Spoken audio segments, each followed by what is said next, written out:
Om Shanti. Greetings of peace. Good evening and a very warm welcome to this Friday's talk. The topic is a beautiful one, how to value yourself. And who wouldn't like to do that? So how to value and respect ourselves unconditionally and to make self-love a priority. To learn on this, our speaker for tonight is Sister Veronica. Welcome, Sister. We all address Sister Veronica with love as Sister Wadi. A very warm Hello. welcome. Thank you. I would like to say a little bit about Sister Wadi. Sister Wadi is the director of Brahma Kumaris in Florida, based in Miami. You are a Raj Yoga practitioner, started from London for more than 45 years. And I have met Sister Wadi, and she's so friendly and warm that I instantly felt that I belonged to her. And yeah, it's my fortune that I have met her in person. So a very warm welcome to you. Thank you for being with us. And over to you. Thank you. Thank you so much. Can we just take 1 minute for Yes. a little yeah, sure. communication and silence? Yes.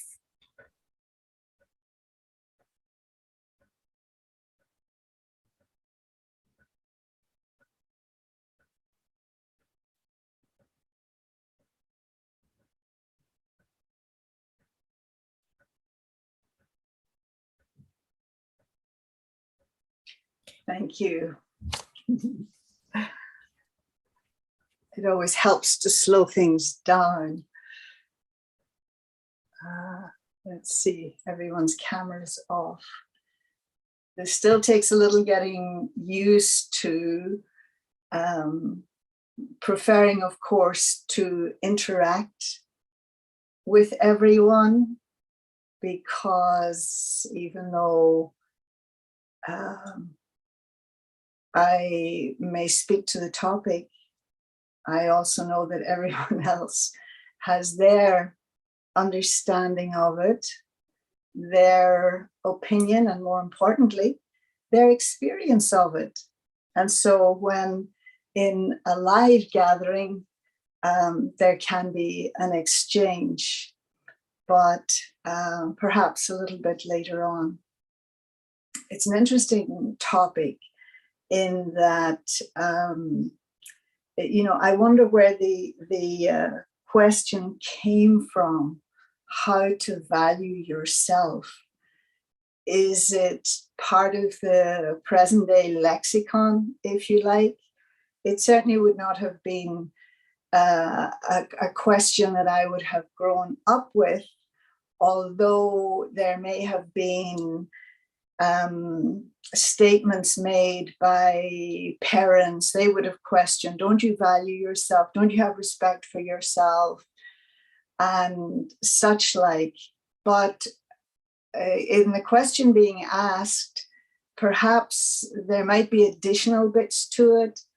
In how to value yourself is a standalone question, but it could also be how to value yourself instead of accepting the value, it would seem, that is imposed upon you maybe by others. And the question is to do with self-worth. It's to do with, I suppose, self-respect. And really, all questions maybe go back to this one question. And in answering it correctly, then you can proceed. And that question is, who am I? And that's the puzzle, if you like. We can have an answer in terms of a spiritual identity, but forever we are dealing with this entity that one is in terms of an eternal being. And so there's so many layers to us, that we're not just the sum total of this lifetime's experience, whether it's 20 years or 80 years, whatever it happens to be. And so there are those things that I have no doubt carried with me, perhaps from other incarnations, as well as whatever it is that life has presented me with at the present time. And those of us who are on a spiritual path, and I think everyone actually, whether they know it or not, is on a spiritual path in terms of seeking to answer these big questions, and then not just to answer them, because actually the answer is very easy. And it's then about putting it into practice. It's about making it a reality. And so I was just thinking a little while ago that maybe going back to my teenage years and my 20s, influenced very much by the music of the day, and part of which was the Beatles. And in a kind of a way, they gave the answer to all of those things. In other words, love is the answer. That was the title. Love is the answer, or all you need is love, or in the end, the love you take is equal to the love you make. And so it's easy to say it, it's easy to sing it. And the reason perhaps that those lyrics struck a chord with me and many of my generation, because that deeper part of oneself knew the truth of that. And that's the journey that we're on. And so never mind learning to love myself. More simply, it's about liking myself. And when I look at this question of valuing oneself, then I would have to look at values totally, and recognize that values may have been imposed on you, to which you were supposed to live up to. And that could have been a social thing, a cultural thing, religion, and all the rest of it. And that you were often reminded that you weren't living up to those values, that you got criticized, you got blamed, you got marginalized, you got maybe discounted, or put out of, whether it was a gathering or a situation, because you weren't exemplifying these values. And so that there's this sometimes contradiction in oneself. And of course, again, to belong to any group, be it your immediate family, extended family, maybe even as much as a nationality, that there are tacit agreements about how we should behave and what we should do in certain situations. And then maybe there's a point where that creates stress, because what you're feeling is maybe something different from what has been given to you. And so I was thinking in terms of a lot of P's that you may have taken your sense of value for yourself from. I was thinking of it in terms of people, paternity, possessions, your paycheck, your profession, your partner, that all of these things gave you a sense of value. And so to be able to discern between, a certain confidence that comes on the basis of perhaps your skills, or your intelligence, or your beauty as defined by norms, that may give you a certain confidence. But I think the thing about it is that it's not something that is going to be a constant. Not your family, not your partner, not your possessions, or your profession, or anything else. And more than ever in this last couple of years, we're seeing how fluid things are and how they can quickly change, go from one thing to another. But I think all the while there is something in me that keeps pushing or wanting, like the little flower in the crack in the pavement that keeps reaching towards the sun. And that when I ask this question, I have to keep looking at my book, How to Value Yourself. If you're sincerely asking the question, then a couple of things come to mind. One is that it may be coming from a very, very ancient memory, whether individually or collectively, of a time when you did value yourself and who you were, independent of your skills, your environment, your challenges, or anything else. I was thinking sometimes it's a little bit of a luxury to be able to ask the question, how to value yourself. If you listen to the news, as I did earlier on today, and whether it's the farmers in Delhi or it's the refugees, at the Polish border or whatever, are they asking themselves how to value themselves?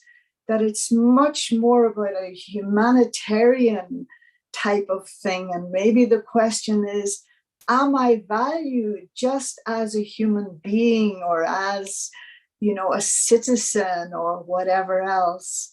And so these two are valid questions. And seeing how people in these extreme situations maintain their dignity, their self-awareness, even whilst being pushed back or told no. And then what does it look like to you to have value for the self? Perhaps we know what not having value for the self results in. And it's that inner critic, that just sabotages everything. Everything good you come up with, it's going to have a negative. It's constantly projecting failure, loss, whatever you can think of. And it's this little voice, in a sense, that needs to maybe have the volume turned down, as well as an adjustment. I could say that sometimes valuing the self is contingent upon a kind of an awareness. And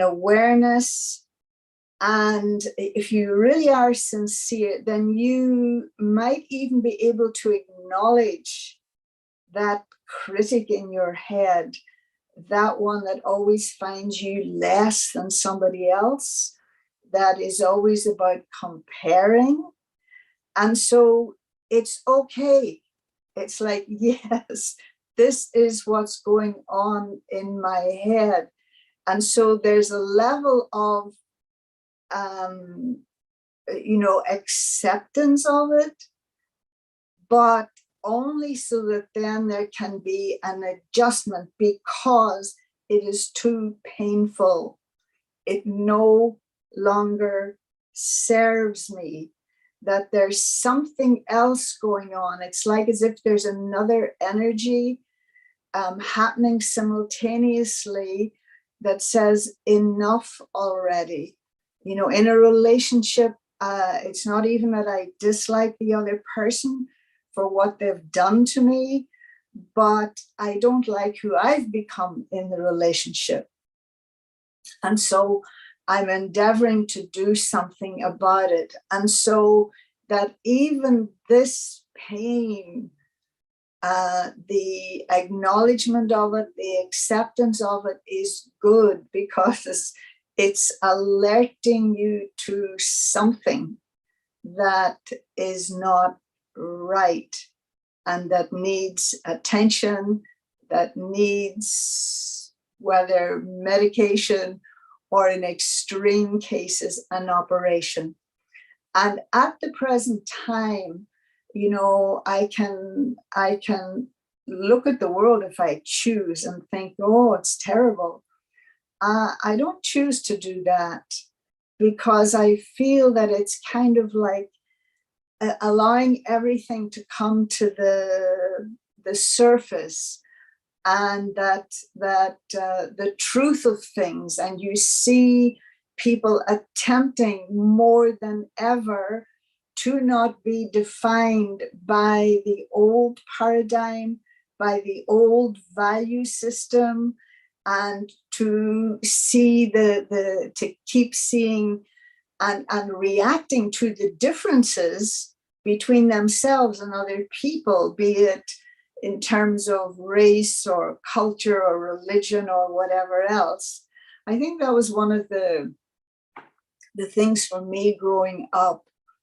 And I wonder which was more enforced, and that was that you are no less than anybody else. And growing up in a situation where politically there was, you know, one class and another class, so you were reminded that you're no less than anybody else, but more often than not, you would be critiqued by parents or friends for thinking you were better than anybody else. And so I think this is a very, very important thing, is that I am no better than anyone else, and I am no less than anybody else.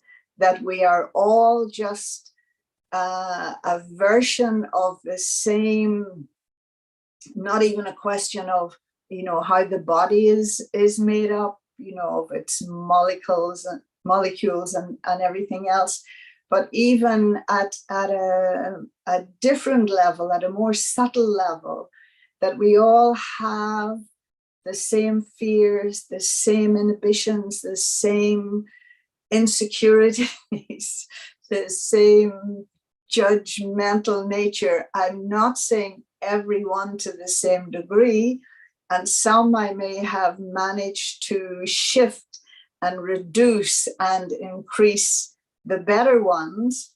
And so that I'm here. I always say creation has given me a part, has made me room. I am intrinsic to the whole drama, and that no matter what else disappears, it could even eventually be, you know, my relationship with God, but I am always with me. And it is a priority that I get on with myself. And so it requires a degree of gentleness. It requires a degree of self-care. And sometimes even when I'm out walking by myself, I'll just stop, and it's like, I'm the only one in the whole world. There's no one else. There's nobody to tell me what to do, what not to do, what I should be doing, what I didn't do. How many voices do you have in your head? And that I'm just me, and I'm happy with me. And so this is one of the things that I've been thinking about recently, is to recognize to whom you have given authority to tell you who you are, or how that you're valued.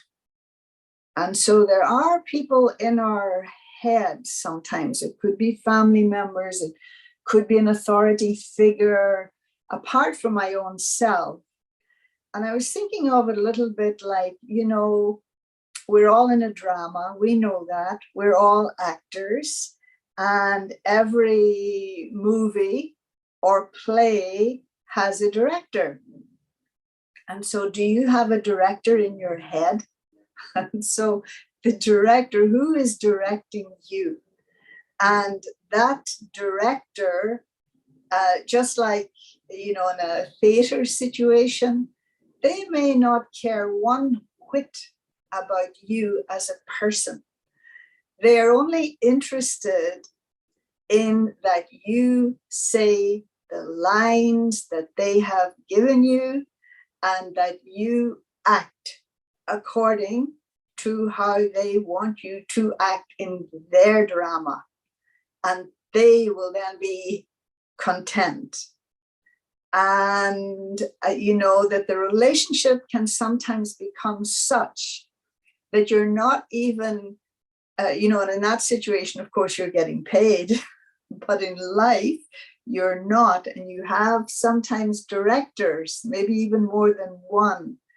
And that director, that voice in your head of someone else, and there are and can be loving voices, no question, and pay attention to those. But the other one that just, wants their drama to be the way they want it, which means you have to act the way they want you to act. You may not even be in the room with them or in the city with them, but you hear their voice, or again, they just need to look at you in a certain way. And it's like you straighten up. And so that then what you're doing, in a sense, is at one level, it's not a bad thing, but it is, maybe you're not even thinking about it, but it's about keeping them happy. It's about keeping them peaceful, which is a very nice trait, but not where you compromise who you are yourself and who it is that you are meant to be in terms of when you are flourishing and whole. There's a very nice idea within the Brahma Kumaris teaching, and that is seeing a world in the future, a world where that is just operating on the highest possible level of vibration and love, and that every single entity in that scenario, which will be for many, many millennia, is sufficient unto themselves. And even though they operate with love and cooperation and intelligence, emotional and otherwise, they don't need any advisors. Not even in a sense, the supreme, that they will be completely autonomous, and there will be no question of what it is that pervades life today. This thing of superiority and inferiority. And it happens at every level, whether nations, religions, individuals, family members, whatever. None of that will be there. And so I think that's what we're going for. Now, if you haven't already experimented with meditation. Now is a good time to start. Now is the best time to start, not only because any time is the best time to start, but I really feel that there's a quantity and a quality of vibration out there in the world that will enhance any attempt, the slightest attempt that I make towards understanding reality on another and more subtle level. Now, we've looked to others, mostly our sense of value comes to us through mirror images, and they're not reliable. As they say, they're changing.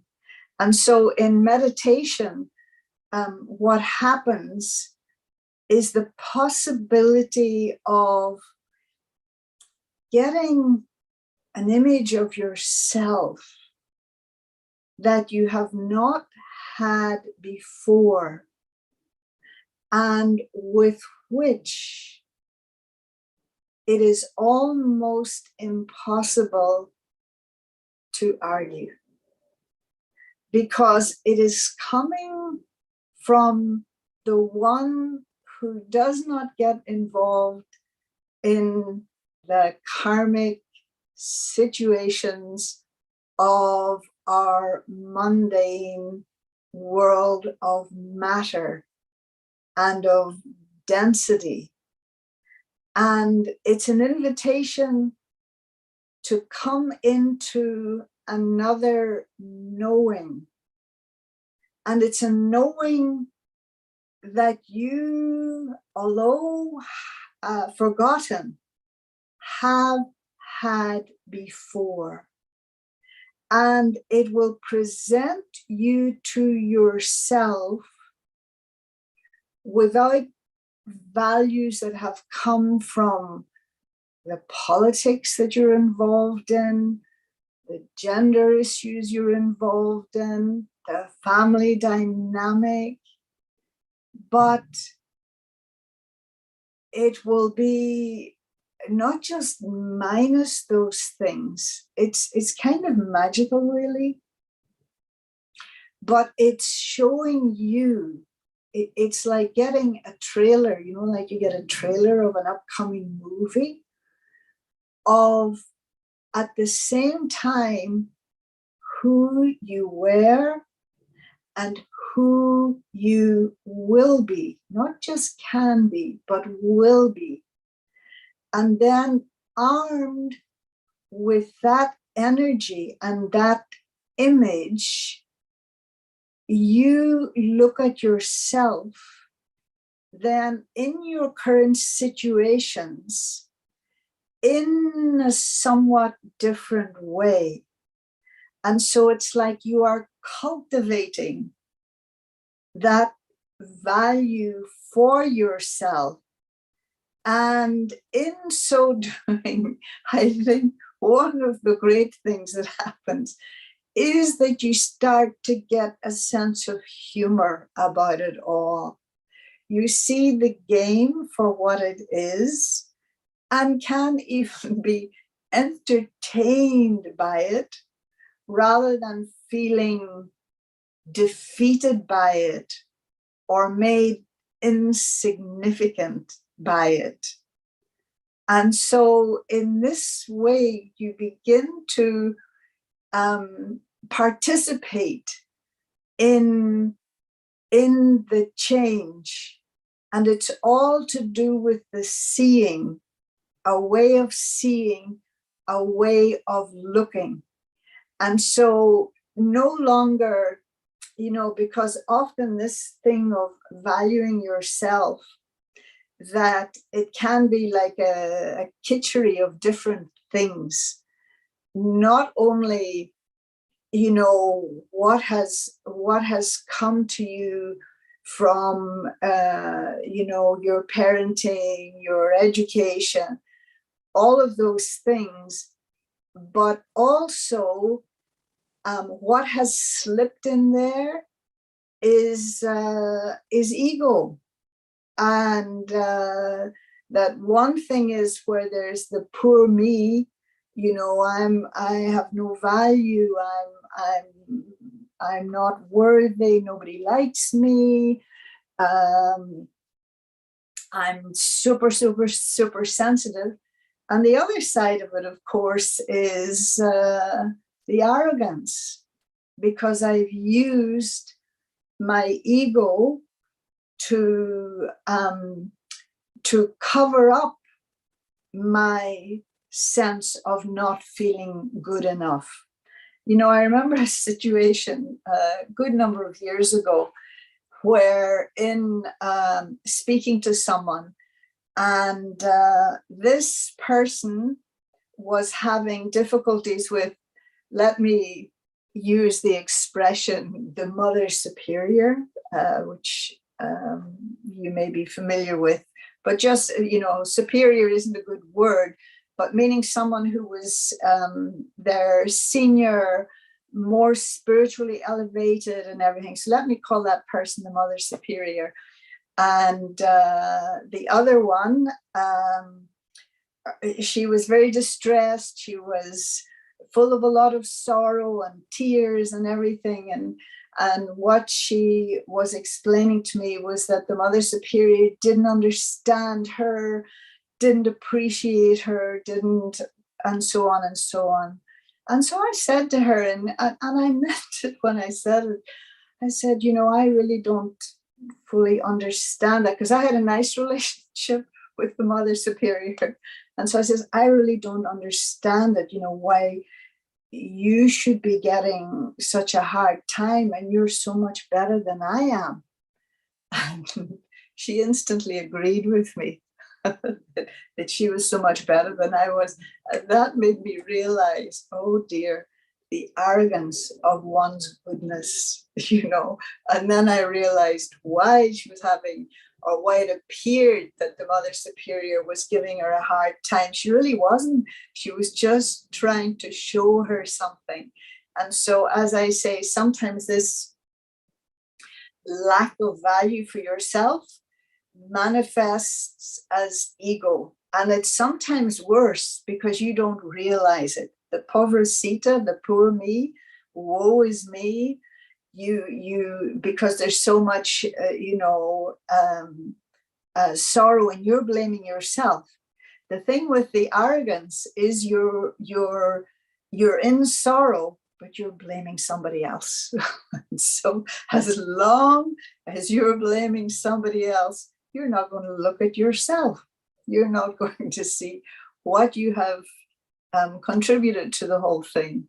And so in this way, and we're all the mixture of all of these things. And so for me, just that pursuing the pursuit of the question, who am I? And recognizing that you are maybe, valuing and valid, and where have I been getting my validation from before? And so it's really about, validating your own self. And the other thing that I feel too, that sometimes when I'm lost in that thing of woe is me and nobody likes me and so on and so forth, it's a lot of self-absorption, and through it sometimes you garner a lot of attention from others, people trying to make you feel better or jolly you along, whatever it is. And so sometimes you're giving up that attention, but hopefully when it becomes severe enough, then you can't be the child anymore. But and it's the oldest advice, spiritually speaking, and it is as true as the sky is blue, and that is, whatever it is you don't have, give it. And so when I'm woe is me, I'm the pauper, I don't feel I have capacity. I'm the needy one. And, you know, I really feel at the present time, whatever little thing you do towards your own realization or contributing to the well-being or of others or the planet or whatever, the reward is instant. And, you know, I've seen this thing, as many of you would have too, in terms of course, I put it in the context of the Brahma Kumaris because that's the life I live, and that's where I've seen it operate so many times. And there's also a reference to it, biblically speaking, in terms of Christianity. But this thing of not just synchronicity, but when you really have the thought to give or to do for others, it's never going to be a question, oh, I'd love to be able to give, but I don't have. But the opposite, what I've seen here is that it could be, you know, you might think that you're giving food to 50 people, you've prepared food for 50 people, but 190, 200 show up, and somehow miraculously, or you have sweetmeats for everybody, and you didn't expect so many people, but my goodness, can you imagine? There's exactly the amount you needed. Haven't you all seen that? You know, and perhaps it's similar to the story that you get in the Bible of the loaves and fishes, that there was only 5 loaves and whatever number of fish. You know, it's not your diet, but that somehow they multiplied. And of course, that was seen as a miracle. It's not a miracle. It is just the impetus to give and to be of service. And the universe will provide the wherewithal. And in that way, you can see yourself in a different way. And you realize, fine, I'm not as beautiful as everybody else. I'm not as intelligent as everybody else. But it's like, I think it was Martin Luther King that said that not everyone can be great, but everyone can be of service. And so serving, not because it's something menial, but because this is the quickest way to realization, to cutting the prior illusions about what was of value and what wasn't. It's just a very speedy way to do that. And of course, meditation is going to take you in a different direction. And then I always like this idea that the only thing that I'm responsible for is my level of vibrations. And I choose what vibration I want to emit and what vibration I wish to be surrounded by and what vibration I can maybe contribute. That's it. I can only do it for me, not for anybody else. And maybe in the doing, someone will be inspired. But so I think that's the thoughts to do with the topic. So unless somebody has a question, not guaranteeing that I can answer it, but or you want to share something. I hope it made sense. Thank you. Thank you, Sister Wadi. We have got lovely comments. And as I was listening to you, I could really feel the love transmitting towards me and so much joy. So I could feel the way you value and respect your own self as well as others. So Yeah. thank you for being with us. There are a couple of questions that have come up. So the first question that I would like to ask you is, like, sometimes respecting or valuing a particular person seems to be out of compulsion. So how do I deal with that? Well, the thing is, I'm not I'm not keen on the idea of compulsion at all. Because both there's compulsion, and at another level, it's like forward and backward. You're being compelled. There's also some little suggestion of revulsion, and you're also what's the word I'm looking for? You're resisting. You're in a state of resistance as well. You're doing it, but it's not coming from the right place. And you know what they say? The common expression is, whatever you resist will persist, you know. And again, at the bottom line for me is the most important thing in all of my undertakings, in all of my interactions, is respect. And so, but it's respect because I value myself. I may not know how to love you. I may not even like what you're doing, but I will extend my respect to you, because it's not about you, it's about me. And the thing is, are you going to dictate how much respect I have? You know, and so again, it's just like different degrees of difficulty in school. You pass one exam, then you go to a higher level.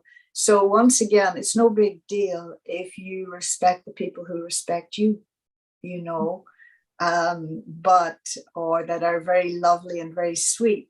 But then there's someone else. And so it's about giving respect, but not compromising yourself, you know, not being fake. Does that make sense? Yes, it does. Thank you.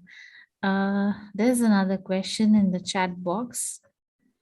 Let me just go back to this thing, because respect for me is very important. As I say, I may not know how to love you, but I do know how to give respect.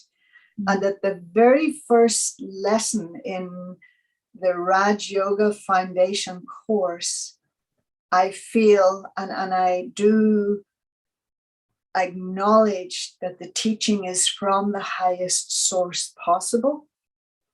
And that highest source is showing me the utmost respect. I feel it's the first quality of God, is that he gives respect. At that moment, was I deserving of respect? Of course I wasn't. Of course I wasn't by any criteria. And yet God gave me respect. And then I started to develop it, you know, because of the vision that God had. And so can I possibly change that situation where I'm giving genuine respect? And so the thing is my eye the one that's inclined to see defects? Or is my eye inclined to see that one virtue or that one quality that individual has and work with that? Okay, thank you. So the next question is, what is the greatest value you hold on to so that you maintain that self-respect? This thing of equality, that I'm no less than anybody and nobody's better than me. I would say, without thinking too much about it, but it would have to be that one, you know, and that everyone has something to show me about myself, that everyone is a book from which I can learn about me. Even whilst reading them, I can learn about me. But equality, I would say. vision of equality for everyone. Thank you. Last question I would like to ask you is, you mentioned validation and to think about where we get our validation from. Do we really need validation at all? It's not a question of needing it, but you see people looking for validation, no? And of course, you know, by getting the prize, by getting the diploma, you know, it's a thing of a recognition of achievement, you know. But you know, who gives you validation that you shouldn't need it, but that you should also be very quick to validate other people. Just like, again, you know, when we came on here, weren't you giving me validation? Did I need it? Why did you give it to me? Let me put the question back to you. Why did you validate me? Because it's your nature too. And so it's this thing of again, not needing it oneself, not being dependent on it, but not to lack it in, because it's to do with the generosity as well. And generosity is one of those qualities that is tied in with love and respect, and that allow you to see you have more capacity than you thought you had. Yeah. Okay, thank you. Is it okay to ask you another question? There's Sure. someone in the chat who has asked, how do I address the self-value when the competency is of a low? When the what is low? Competency. The competency. But again, it's the thing is that the competency could be in what? Could be in a particular subject or area. I may be socially inept, you know, but yet I'm very skilled when it comes to, say, technology or something, just as an example. And so once again, you know, it depends on where the competency or the incompetency, is an interesting word, is, because it would seem to me that competency is something that I can increase. Is that not the case? And so have I decided this is my limitation? So maybe it's putting limits on yourself, right? Or I would hope that it's not a question that the incompetency is something that pervades every aspect of your existence, you know, that you think you're weak in this, you're weak in that, but no, everybody has, and this for me was a thing, you know, when I came to the Brahma Kumaris, it was like I didn't have any skill set, I didn't have any particular profession or anything else. There's an expression that my mother used to use, and she said, she would say sometimes, "You're of no use to God or man." You know, in other words, if that's not a validation of incompetency, I don't know what is. And yet, I just, not that I ever believed it, but in coming to Raj Yoga or the Brahma Kumaris, I discovered that me, just being me, was sufficient. It wasn't a question that I could, you know, bake up a storm in the kitchen, or I could give great lectures or any of it. Was none of those. It was just about me. I am sufficient unto myself. And so don't let anybody tell you that you're less or that you're incompetent. That's an unkindness, you know. Okay. The next question is, what makes a person judgmental? Is it the company we keep, or is it our lack of self-worth And how do we recognize it? Well, I think both things are true there, that it's a lack of self-worth. The other thing that I see where the kinds of, and we all tend to, the nice word is discern, but it's where you judge and condemn. You judge, you condemn, and you punish, and everything is a reflection, as you know, of your own self. And one of the things that I've come to realize, I try not to be judgmental, but it's not so much that, but how do I deal with people who are judgmental? And one of the things that I've observed is that when somebody's judgmental and critical, there's a line I like very much: look for the broken heart. It means there's a lot of pain in that soul. But it's so much easier to give pain to others than to look at your own. And then when there's that judgmental, critical nature, not to go to this person, because she's not going to entertain you for 1 minute when you start criticizing somebody else. Or you go to this person and they're going to turn it around and tell you some attributes of that person. But you'll go to the person, again, as they say, water seeks its own level. Vibratory levels also seek out those of a similar level of vibration.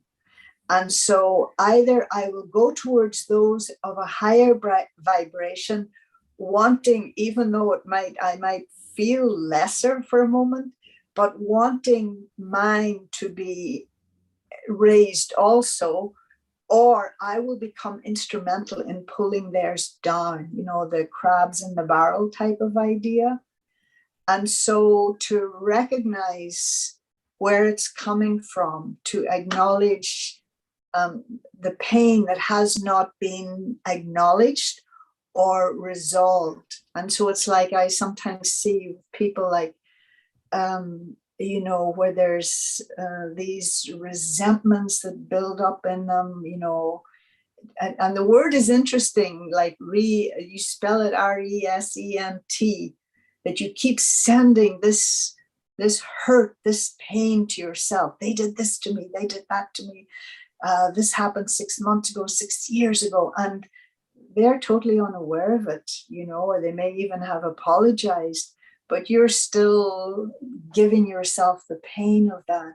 And so this again is where, I hope I'm answering your question, where the judgmental nature comes in, and then you will seek out like-minded people who will listen to your complaints and even add to them in a sense. So, as I say, be careful of the company you keep, so see what kind of, and I tell you, once you start on a spiritual path, you look for different company. You look for something of a different level of vibration, So it's not that you renounce, whoever you were with before, but you're being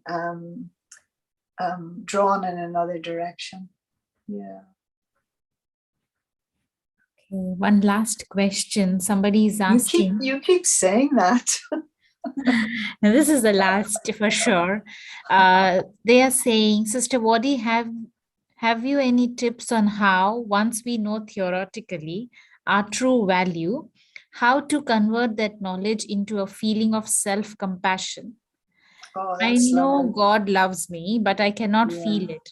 I don't doubt it. I don't doubt his love, but I want to experience it. Okay, so I'm not sure if the question is about God's love or self-compassion. He's asking both the things. Both the things, yeah, that he doesn't doubt God's love. There's an adage, I've forgotten the exact expression, but that we accept the love that we think we deserve. Right? And so sometimes this inhibits us and it's back to this thing of self-worth again. And, you know, compassion, I sense that even as the brothers, if it is a brother that's speaking, does have compassion for others and for himself. And so it's like, you know, what do you think that God's love would look like or feel like? You know, will it be something different from the love that you feel or that you are growing into? And so I don't know if it's you know, again, it's just like, for me, it's not that every time I sit in yoga, I have, you know, sunbursts and halos. But like what the brother is saying, do I have any doubt about God's love? Not because I have faith, but I'm in the experience of it. And whether it's where we're sitting here together now with all of you, or it's what God is constantly saying to me through the teachings each and every day, and through the example of those who I might say have been the best students, you know, those that are ahead of us, that have gone before us, that I see God's love in so many ways. I feel it in terms of a protection. And so sometimes you might find, just like being a child in your family, you don't question it, you just take it for granted, you know. But if you were to examine it, you would see how much love your parents had and what they do to ensure your safety and your security and your growth and your development. And so whether you look at it from the perspective of God as your mother, or God as your father, or as your friend, or for me, a really important one, God is my teacher, then the love is there. And then what am I on the other side of it? How am I as the student? Where's my love? How am I as the child? What is the love that I manifest? Or as the friend, all of those things. Yeah. Thank you so much. Thank you for answering all our questions so patiently and with lots Attempting of to love. answer them. Attempting to answer them. Thank Yeah, you. think about it some more. There might be different answers. Yeah. Thank you. Yeah. Thank you for sharing beautiful examples. And I learned from today's session to be gentle, to be humble, and to realize who am I, recognize and validate my own self. Yeah. And whatever I do, like you don't have, you said, give that. So also I like I choose the vibration I would like to be surrounded by. So thank you so much for sharing beautiful insights. Now I would like to request you to conduct a guided meditation for all of us. Right. Just a few minutes as I have another Zoom Yeah, call. sure. All right. So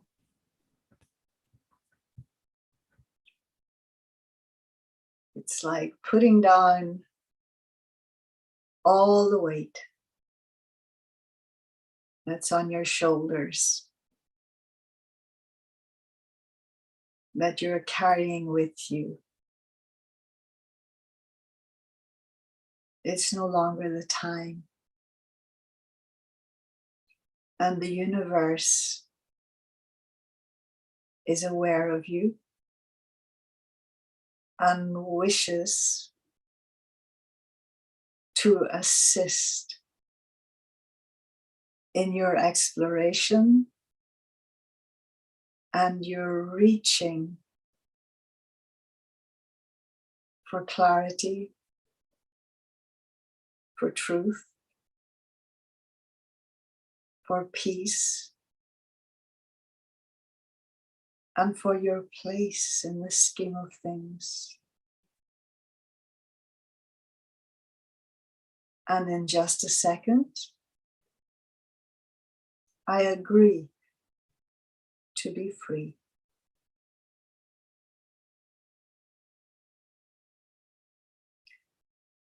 And that freeing enables me to rise, to transcend this dimension and come into another reality.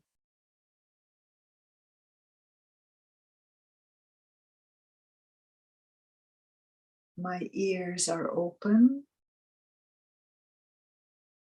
to hear the whisper,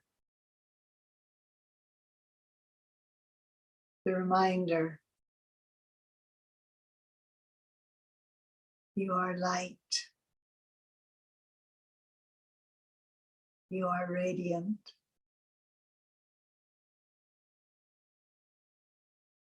you are loved, you are eternal, you are mine.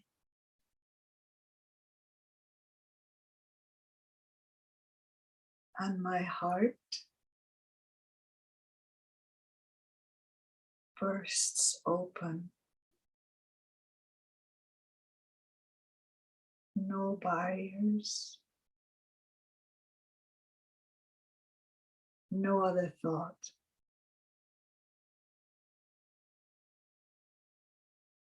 Only that I love.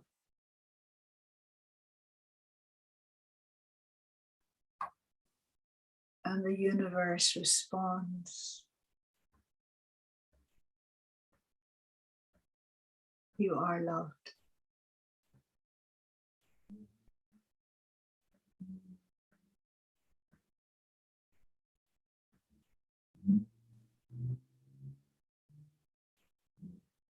I am I.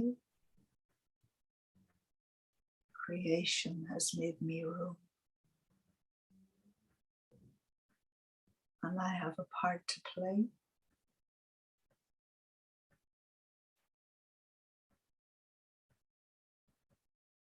And it is to be happy.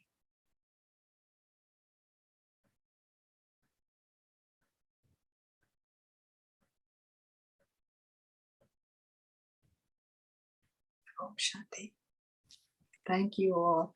Oh, let me just get is it possible for people to put on their cameras? Because I'd like to take a screenshot, or do you not do that?